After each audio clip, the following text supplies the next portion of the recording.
Hello, my name is Martin Horan. I listened to a program on radio recently that featured and talked about the issue of burnout. Two contributors, Susan Hayes, known as the Positive Economist, what a great title, and Siobhan Murray, who has written a book in this area called The Burnout Solution, made some very interesting and valuable points under this heading. And I'd like to refer to those a little bit later on, but pick out one particular issue that I think is very relevant. When people think about burnout, they often tend to focus on it from a work or career focus only.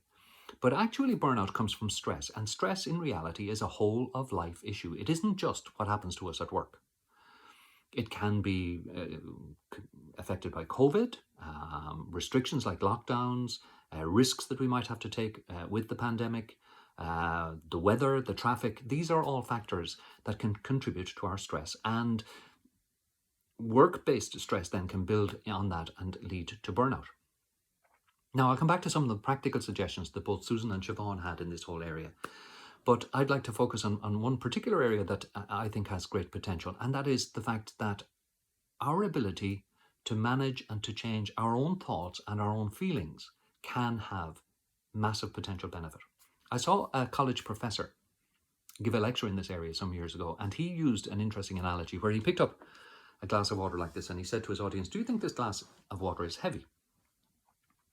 And they said no. And then he extended his arm outright and he said, "Well, if I held it for 5 minutes like this, or for an hour, or for a day, would it get heavy?" And of course, they all agreed, yes, it would. And he said, "Well, very often things in our lives that cause us stress can be a little bit like this glass of water. And what we need to do with them is to put it down and not to hold it for an hour or for a day."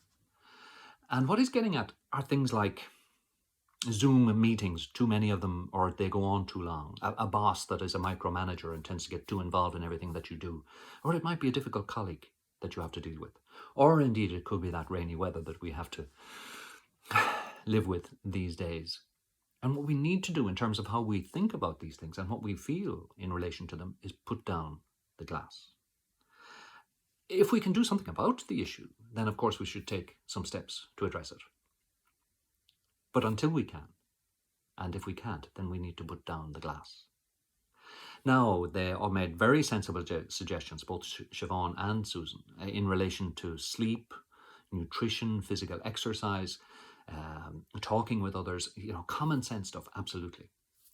But this idea of putting down the glass and not worrying about things for an hour or a day unnecessarily, I think might also be useful.